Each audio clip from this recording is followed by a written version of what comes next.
बोलिए वृंदावन बिहारी लाल की जय। सती ने अपने पिता से कहा, आपने मेरे पति का अपमान करके अच्छा नहीं किया। कथा हमने जहाँ पर छोड़ी थी, बोलिए श्रीमद् भागवत महापुराण की। बोलिए वृंदावन बिहारी लाल की जय। बोलिए हर हर महादेव।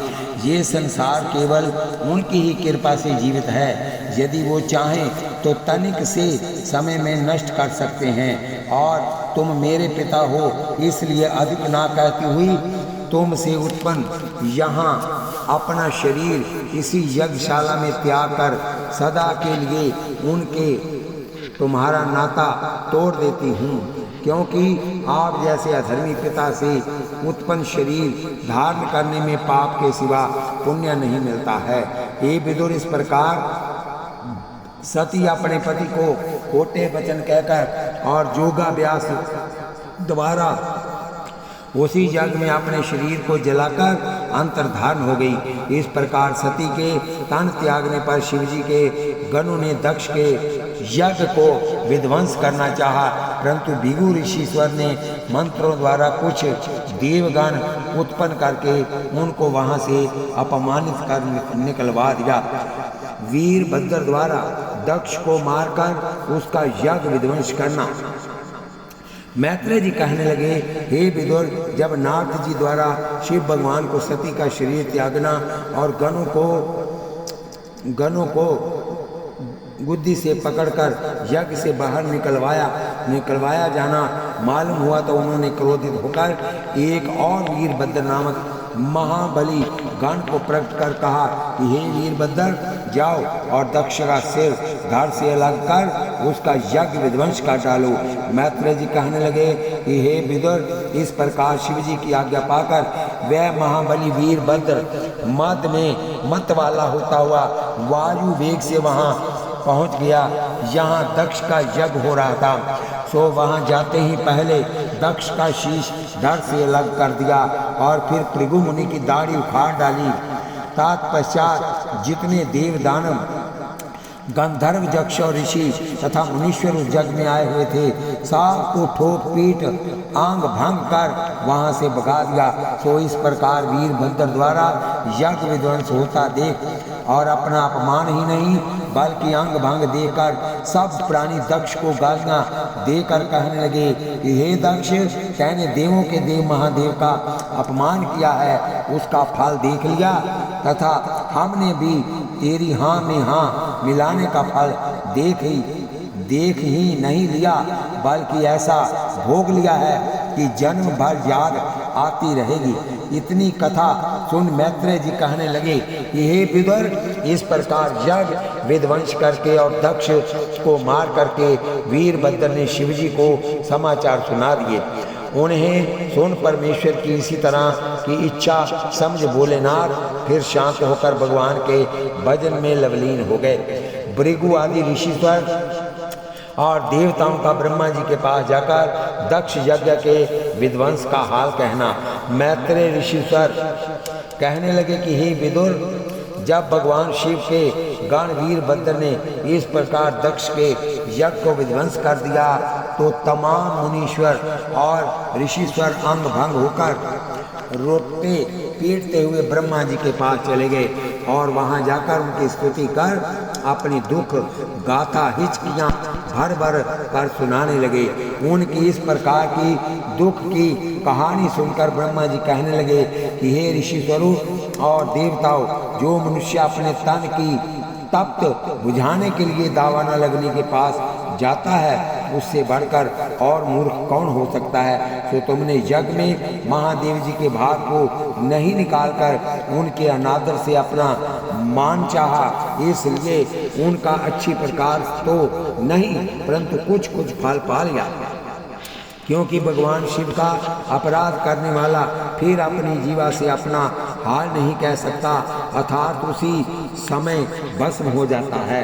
सो मैं तो कहता हूँ कि फिर भी उन भोलेनाथ दयालु ने तुम पर दया दृष्टि ही की है, जो अपनी दुख गाथा सुनाने के लिए जीवित हो।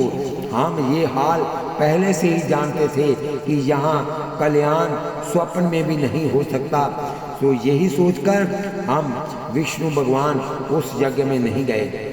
परंतु फिर भी तुम्हारी दीन दशा देखकर हमको दया आती है, इसलिए चलो उसी दया सागर महादेव के पास चलकर तुम्हारा अपराध क्षमा करवा देते हैं, यज्ञ को संपूर्ण करवाएंगे, क्योंकि वह इतने दयालु हैं कि बहुत बड़े अपराध पर विनय करने पर क्षण में प्रसन्न हो वरदान दे देते हैं। मैत्रेय जी कहने लगे कि हे विदुर, ब्रह्मा जी ने इस प्रकार देवताओं को समझा बुझाकर आपने साथ कर लिया और कुछ देर में वह जहाँ भगवान शिव आनंद की मूर्ति कैलाश पर्वत पर एक सुंदर और विशाल वर के वृक्ष के नीचे समाधि रखाए हरि के भजन में बैठे थे पहुंच गए।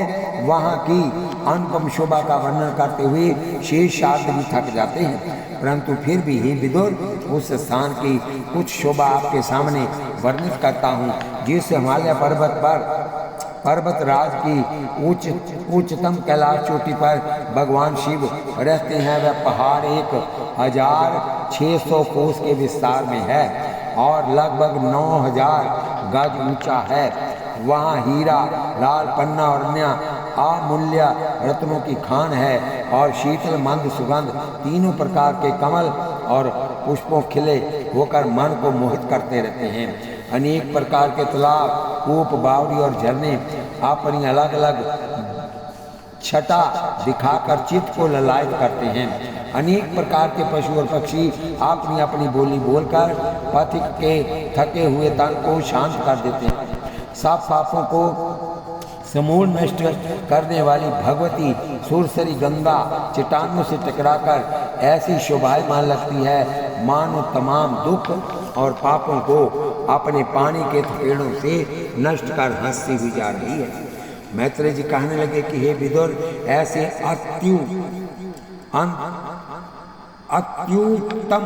अत्युत्तम और मनोहर स्थान को देखकर पहले तो तमाम देवता और ऋषिश्वर उन वृक्षों की सघन छाया में विश्राम करने के लिए ठहर गए। फिर पापों को नष्ट करने वाली गंगा जी में स्नान कर आनंद स्वरूप भगवान शिव के पास जा उनको दंडवत प्रणाम कर अपराध क्षमा करने के लिए पृथ्वी में चित्त लेट गए। दंडवत प्रणाम कर और तदंतर उनके चरणों में चित्त लगाकर इस प्रकार स्तुति करने लगे कि हे देवों में श्रेष्ठ महादेव, संसार में आपसे बढ़कर ऐसा कोई स्वामी नहीं जो हमारे दुखों को दूर करे। हे दीनानाथ, हम देवताओं ने अपनी दुर्बुद्धि का फल पा लिया है, इसलिए हे कृपालु, हम पर दया कर प्रसन्न होइए। तदंतर ब्रह्मा जी कहने लगे कि शिव जी, संसार में ऐसे कोई जीव नहीं जो आपकी प्रभुता को भली प्रकार जान सके, क्योंकि इस संसार को सर्व सुख देने वाले आप ही हैं। आपके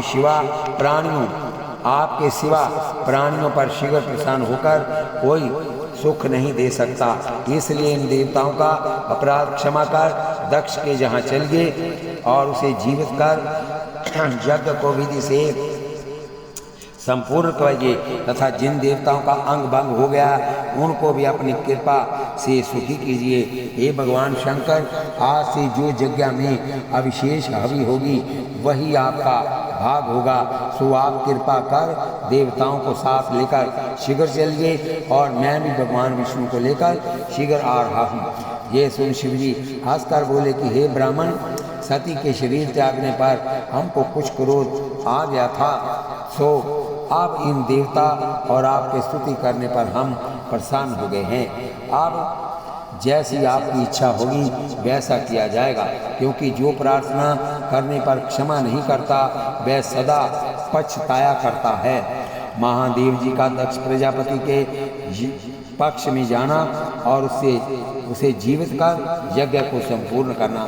मैत्रेय जी कहने लगे कि हे विदुर, जब तमाम देवता और ऋषिश्वरों के साथ महादेव जी और विष्णु भगवान के साथ ब्रह्मा जी दक्ष के जग में पहुंच चुके तो शिव जी ने उन देवताओं को जिनको वीरभद्र ने अंग भंग कर दिया था अपनी कृपा से श्रेष्ठ अंग वाले कर सुखी कर दिए और उनके बाद यज्ञशाला को उसी प्रकार सुंदर बना भृगु ऋषिश्वर के बकरे की दाढ़ी लगा दी। तब ब्रह्मा जी ने कहा, हे शंभो, आप दक्ष को जीवित कीजिए जिससे यज्ञ फिर विधि विधान से पूर्ण हो। ये सुन शिव जी कहने लगे कि हे ब्राह्मण, दक्ष का पहला सिर तो हवन में जलकर भस्म हो गया चुका है। यदि आप उनके बकरे का सिर लगवाकर जीवित करना चाहें तो जीवित किया जा सकता है। ब्रह्मा जी इस बात से संतुष्ट वो कहने लगे कि इसी प्रकार कर दिया जाए। तदंतर शिव जी ने दक्ष के निर्जीव धड़ को बकरे का सिर लगा कर उसे जीवित कर दिया। जब दक्ष प्रजापति पुनः जीवित लाभ कर शिव जी की स्तुति करने लगे तो सिवाय बम बम बम बम अर्थात बकरे की आवाज कुछ ना बोल सके। मैत्रेय जी बम बम बम मैत्रेय जी कहने लगे कि इस प्रकार दक्ष को बम बम बम करते हुए देखकर शिव जी हंसने लग पड़े और अन्य देवताओं की भी हंसी का कोई ठिकाना नहीं रहा। तब ब्रह्मा जी की स्तुति करने पर शिव जी ने दक्ष के सिर पर हाथ फेरकर उनको बोलने की शक्ति और पूर्ण यज्ञ प्रदान किया, ज्ञान प्रदान किया। तो भगवान शिव जी की इस प्रकार स्तुति करने लगे, हे भगवान, जब आपकी महिमा का ब्रह्मा जी आदि भी भेद नहीं जान सकते तो मुझ मूड में क्या समर्थ है जो आपका भेद जान सकूं। ये आपकी पूर्ण कृपा का फल है जो मुझ दुष्ट को इस प्रकार दुष्टता का दंड देकर दया की। तो हे दीनानाथ, आप मुझे प्रसन्न होकर ऐसा वरदान दीजिए जिससे सदा आपके चरणों की सेवा कर आपका ध्यान करता रहूं। और इसी प्रकार भृगु ऋषिवर और अन्य देवताओं ने भी उनकी बहुत सी स्तुति कर यही वरदान मांगा। तब शिव जी ने प्रसन्न होकर कहा, ऐसा ही होगा। मैत्रेय जी कहने लगे कि हे विदुर, तदंतर यज्ञ का काम फिर विधि विधान से प्रारंभ किया गया और जो हवन के बाद में बाकी हवन सामग्री बच गई थी वह सब भाग शिव जी को दिया गया। यज्ञ संपूर्ण होने पर यज्ञ पुरुष भगवान ने अपने चतुर्भुज रूप से सबको दर्शन दिए। उनके दर्शन देने पर सब उपस्थित जनों ने उनकी बहुत स्तुति प्रार्थना की और फिर उन्होंने सबको मन इच्छा वरदान देकर कहा कि हे उपस्थित गणों, ब्रह्मा विष्णु और महेश ये सब मेरे ही रूप हैं। जो मनुष्य इनका निरादर करता है उनको स्वप्न में भी कभी सुख नहीं मिलता। इसलिए आप सब लोग इन तीनों की तन मन से सेवा किया करोगे तो इस संसार में सब सुखों को प्राप्त कर अंत में मोक्ष पदवी प्राप्त करोगे। मैत्रेय जी कहने लगे कि यज्ञ पुरुष भगवान इस प्रकार सबको मन इच्छा वरदान देकर अंतर ध्यान हो गए। और इसके बाद दक्ष प्रजापति ने शिव, ब्रह्मा, विष्णु और सब देवता तथा अन्य उपस्थित गणों को यथा योग्य आदर सत्कार, पूजा और स्तुति कर विदा किया। इतना ही कथा सुनकर शुकदेव जी कहने लगे कि हे राजन, मैत्रेय जी ने इसके बाद धर्म की परिष्या नामक स्त्री को क्रोध, लोभ और मृत्यु आदि संतानों की कथा सुनाई। सो जो कोई इस दक्ष प्रजापति के यज्ञ की कथा मन लगाकर सुनेंगे उन पर भगवान शिव सदा प्रसन्न होकर स्त्री, पुत्र, धन और अन्य संसारी सुख प्रदान करते हैं। सती का हिमालय पर्वत के जहाँ पार्वती नाम का जन्म लेना और शिव जी के साथ विवाह होना। मैत्रेय जी कहने लगे कि हे विदुर, दक्ष के यज्ञ में सती जी ने शिव जी के ध्यान से अपना शरीर त्याग कर हिमालय पर्वत राज के जहाँ पार्वती नाम से अवतार लिया और सियानी हो जाने पर भगवान शिव जी का तप करने लगी। एक दिन का वृत्तांत है कि ऋषिश्वर नारद जी उधर से आ निकले और पार्वती जी को तप करते हुए देखकर उनकी भक्ति परीक्षा लेने के लिए कहने लगे कि हे पार्वती, इस प्रकार तप करके किस लिए अपना तन सुखा रही हो। नारद जी को देख और उसकी बात सुनकर पार्वती हाथ जोड़कर प्रार्थना कर कहने लगी, हे नारद जी, मैं शिव जी को प्रसन्न करने के लिए उनका तप कर रही हूँ, क्योंकि मेरी इच्छा है कि मैं उन्हीं से अपना विवाह कराऊं। ये सुनकर नारद जी हंसकर बोले, हे पगली पार्वती, अगर इसीलिए तुम इतना कष्ट उठाकर तप कर रही हो तो तुमसे भोला और कौन हो सकता है, क्योंकि वह भोलेनाथ ऐसा बावला है कि शरीर पर भस्म लगाकर और आक धतूरा भांग खाकर ऐसी मस्त रहता है कि तन की भी खबर नहीं रखता, तथा सर्पों का अंग में लपेटना, शमशान में भूत प्रेतों के संग रहना, बैल पर चढ़ना। यदि शिव जी के इन्हीं गणों पर आप मोहित हैं तो आप से बढ़कर और कौन मनुष्य मूर्ख हो सकता है। ये पगली, उनका रूप देखकर तो पशुओं को भी भय लगता है, इसलिए मेरी तो ये सलाह है कि आप उनसे विवाह करवाने का कुत्सित विचार त्याग कर ब्रह्मा विष्णु अथवा और किसी योग्य देवता से विवाह के लिए प्रार्थना कीजिए, जिससे संसार में सुंदर शरीर धारणा सफल हो। ये सुन पार्वती जी कहने लगी कि ऋषि राज, आप जो कहते हैं तो सब ठीक है, परंतु क्या करूं, मेरे चित्त ने उन्हीं को वर लिया है। सो चित्त जिस चीज को चाहता है वह चाहे खराब ही क्यों ना हो, उसके लिए तो वही श्रेष्ठ होती है। अगर मन नीम के फल में चाहे वह स्वाद में कम है मगर बेकार दाडिम है, जिसे खा मन में हो गम है। सो हे मुनिराज, मुझे संसार में वह सबसे श्रेष्ठ लगते हैं, इसलिए आप अपने शिक्षा को अपने पास रखिए।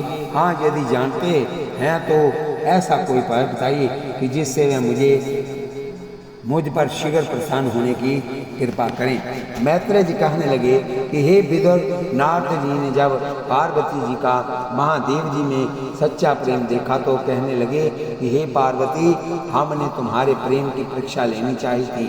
सो तुम्हारा शिव परमेश्वर में पूर्ण प्रेम देखकर हम वरदान देते हैं कि शिव जी तुम पर शीघ्र कृपा करेंगे।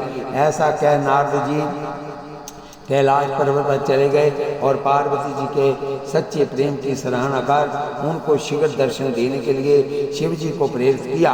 सो शिव जी ने भी उमा के सच्चे प्रेम में पल्लावित हो पार्वती से विवाह करने के लिए प्रार्थना पत्र भिजवा दिया। पत्र को लेकर हिमाचल अपनी पत्नी सहित बड़ा प्रसन्न हुआ और तब पार्वती जी को भी ये शुभ समाचार सुना दिया गया। तदनंतर हिमाचल द्वारा विवाह लगन भिजवाने पर शिवजी भूत प्रेतों की बारात सजा नंदीश्वर पर चढ़कर आए।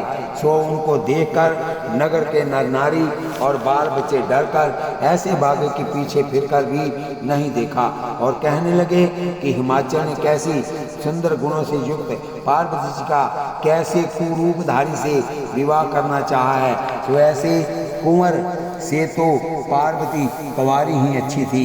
इस प्रकार जब नगर में शिव जी की खोटी चर्चा सुनी तो पार्वती जी ने उनसे हाथ जोड़कर प्रार्थना की कि हे भगवान, अपने रूप को छिपा श्रेष्ठ और सुंदर रूप धारण कीजिए। पार्वती की प्रार्थना पर शिव जी ने अपना बहुत सुंदर कामदेव को भी लज्जित करने वाला रूप धारण कर लिया और उधर से ब्रह्मा जी और विष्णु जी भी सब देवताओं के साथ सज कर आ गए। तदनंतर हिमाचल ने प्रसन्न होकर पार्वती जी का विधि विधान से शिव जी के साथ विवाह संस्कार करवा दिया और बहुत दान द्रव्य देकर उनको विदा किया। श्री सुखदेव जी कहने लगे कि हे राजन, जो भी नर नारी व अन्य प्राणी इस शिव जी के विवाह की कथा सुनेंगे, शिव जी सदा प्रसन्न रहेंगे। जो नर इस अध्याय को कह सुनकर चित लाए वह धन द्वारा लक्ष्मी शंभु कृपा से पाए। बोलिए वृंदावन बिहारी लाल की जय। उतान पाद के पुत्र ध्रुव भक्त की कथा। मैत्रेय जी कहने लगे कि हे विदुर, अब मैं आपके सामने स्वयंभू मनु के पुत्र उतानपाद के वंश का हाल सुनाता हूँ। यद्यपि उतानपाद के बड़े भाई प्रियव्रत सातों द्वीपों के राजा थे, परंतु तो भी उतानपाद को गुजारे के लिए एक देश दे दिया था। उत्तानपाद के सुनीति और सुरुचि नामक 2 स्त्रियां थीं। बड़ी रानी सुनीति के गर्भ से ध्रुव और छोटी रानी सुरुचि के गर्भ से उत्तम पैदा हुआ था। राजा अपनी छोटी रानी और छोटे पुत्र पर अधिक प्रेम किया करते थे।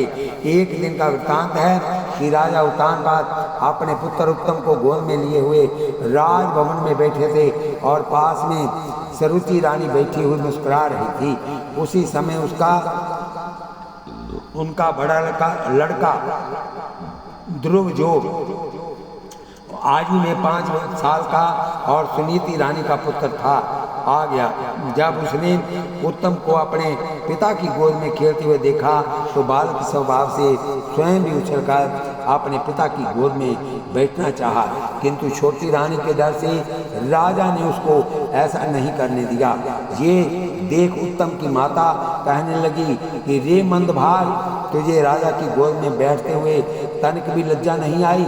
यदि तुझे राजा की गोद में बैठकर उत्तम की तरह आनंद लूटना है तो पूर्व जन्म में पुण्य व परमेश्वर का भजन कर मेरे गर्भ से जन्म ले, मरने के बाद जन्म ले। मैत्रेय जी कहने लगे कि हे विदुर विधाता, वी माता के ये वचन ध्रुव के तन में तीर की तरह लगकर कलेजे को पार कर गए, परंतु इससे भी अधिक दुख उसको तब हुआ जब कि उनके पिता ने अपने मुख से प्यार की एक भी शब्द उसे नहीं कहा, बल्कि पत्थर की प्रतिमा की तरह बैठा रहा।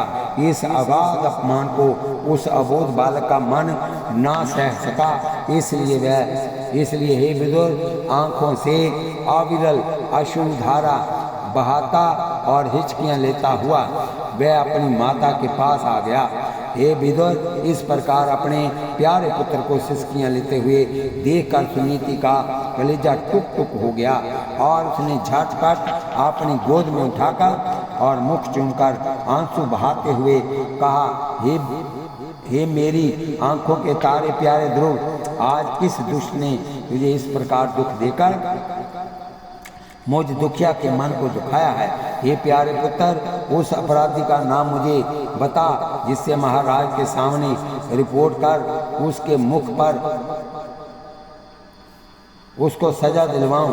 ये बात सुन ध्रुव कहने लगा कि हे माता, सेवक के अपराध करने पर स्वामी दंड दे सकता है, परंतु जब स्वयं स्वामी अपराध करे तो बता उसे किसके पास से दंड दिलवाया जा सकता है? दंड दिलाऊं भूप से, करे प्रजा अपराध, आप अन्यायी आप नृप, कहाँ बताऊं सार। मैत्रेय जी कहने लगे कि हे विदुर, तत्पश्चात कुछ धीर धर के ध्रुव ने अपनी माता के सामने राजा की गोद में बैठना, मौसी का ताना देना और राजा का कुछ न बोलना आदि आदि सब कथा कह सुनाई। हे विदुर, ध्रुव की ये बात सुनकर पहले तो सुनीति ने अपने मन में बहुत सोच किया, किंतु फिर अपने पुत्र को इस प्रकार कहने लगी कि हे पुत्र, जो तुम्हारी विमाता ने कहा है वह 16 आने सत्य है। यद्यपि मैं निर्भागिन हूँ और मेरे गर्भ से पैदा होने पर तू भी मंदभागी ही है, तथा इसलिए तो हे ध्रुव, राजा मुझे दासी से और तुझे दास से भी हीन समझते हैं। इसलिए यदि भाग्यशाली बनने की इच्छा है तो अवश्य भगवान का भजन करना चाहिए, क्योंकि तुम्हारे दादा और परदादा ने भी भगवान के भजन से ही इतनी महिमा प्राप्त की है। हे विदुर, इस प्रकार माता का उपदेश सुनकर ध्रुव परमेश्वर का जप तप करने के लिए वन की ओर चल दिए। जब वह मार्ग में जा रहे थे तो नारद मुनि अगाड़ी से आते हुए मिल गए। त्रिकालदर्शी नारद जी ने जब ये देखा कि ये उत्तानपाद का लड़का ध्रुव अपनी मौसी के कुवाक्यों से कुंठित होकर भगवान का भजन करने जा रहा है, सो इसे समझाना चाहिए।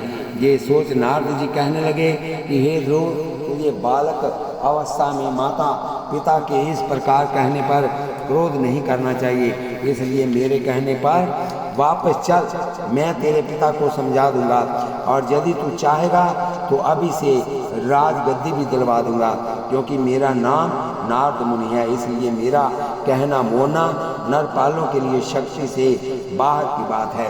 नारद जी की ये बात सुन ध्रुव ने उनको दंडवत प्रणाम किया और फिर कहने लगे, हे मुनिराज, मुझे अपने आप को अभी से भाग्यशाली समझना चाहिए, क्योंकि जब मैं घर से भगवान का भजन करने की इच्छा से चला तो भक्तों में श्रेष्ठ आपके दर्शन हुए हैं। सो हे ऋषिराज, जब भगवान के भजन की इच्छा मात्र से इतना लाभ है तो उनकी भक्ति करने पर कितना लाभ होगा। ये मेरी छोटी सी बुद्धि के बाहर की बात है। सो कृपा कर आप मुझे उनकी प्राप्ति का उपाय बताइए, जिससे परमेश्वर को शीघ्र प्राप्त करके संसारी कष्टों से मुक्त हो जाऊं। तब नारद जी ने उनका सच्चा प्रेम देखकर कहा कि हे ध्रुव, जमुना किनारे मथुरा के समीप जाकर ओम नमो भगवते वासुदेवाय इस मंत्र का जप करना और भगवान के चतुर्भुजी रूप का ध्यान करना तथा इतना भोजन करना जिससे आलस नहीं आवे और कंद मूल फल आदि प्राप्त हों, उनका पहले भगवान को भोग लगाना। सो इस प्रकार जप किए जाने पर शीघ्र प्रसन्न होकर तुमको दर्शन देंगे। यह सुन ध्रुव ने उनको दंडवत कर कहा कि हे भगवान, ये तो आपने उनके मिलने का बहुत ही सीधा मार्ग बता दिया है। मैं तो समझता था कि वे कहीं विशेष स्थान में रहते होंगे। मैत्रेय जी कहने लगे कि हे विदुर, ध्रुव भक्त नारद जी से इस प्रकार शिक्षा प्राप्त करके मथुरा की ओर चले गए और नारद जी राजा उत्तानपाद के पास चले गए। उस समय राजा और ध्रुव की माता सुनीति दोनों ध्रुव की याद में विलाप कर रहे थे कि देखो, हमने अपने 5 वर्ष के अबोध बालक को वन में अकेले भेज दिया है। सो पता नहीं उस भयानक वन के हिंसक जीवों से अथवा अन्य प्रकार के भय से क्या हाल हुआ होगा। इसी अवसर पर नारद जी को देखकर उत्तानपाद कहने लगे, हे भक्तराज, मुझ मूल ने अपनी स्त्री के वशीभूत होकर आज अपने प्यारे बच्चे ध्रुव को गंवा दिया है। तो यदि उनका कहीं आपको पता हो तो कृपा कर बताइए। ये सुनकर नारद जी कहने लगे कि हे राजन, तुमने बड़ा अनर्थ किया है जो अकेले पुत्र को वन में भेज दिया है। सो ऐसा करना आप जैसे बुद्धिमान के योग्य नहीं था, क्योंकि बुद्धिमान पुरुष स्त्री के अत्यंत वशीभूत नहीं हुआ करते हैं। परंतु तुम्हें आप अधिक नहीं घबराना चाहिए, क्योंकि रास्ते में मुझे ध्रुव मिला था। सो मैंने उसको यहाँ लाने के लिए बहुत प्रलोभन दिया, परंतु उसका भगवान ने सच्चा प्रेम देकर मैंने उसको परमेश्वर के मिलने का रास्ता बता दिया है। इसलिए ये परमेश्वर को प्राप्त करके तुम्हारे कुल में सबसे श्रेष्ठ गिना जाएगा और अपने साथ तुम्हारा नाम भी संसार में अमर कर देगा। मैत्रेय जी कहने लगे कि हे विदुर, इस प्रकार नारद जी उत्तानपाद और रानी सुनीति को समझा बुझाकर भगवान का कीर्तन करते हुए वन में चले गए और उधर ध्रुव भक्त जमुना किनारे जाकर नारद जी के बताए हुए रास्ते से भगवान श्याम सुंदर का ध्यान करने लग गया। हे विदुर, पहले तो उसने एक दिन में एक समय और फिर दूसरे तीसरे दिन भोजन करना आरंभ कर दिया। इसके बाद दूसरे महीने 7वें दिन के केवल थोड़ा सा अन्न खाकर तीसरे महीने वृक्ष की पत्तियों से निर्वाह करना आरंभ कर दिया तथा चौथे महीने केवल पानी पीकर 5वें महीने पवन की भक्षण करने लग गया।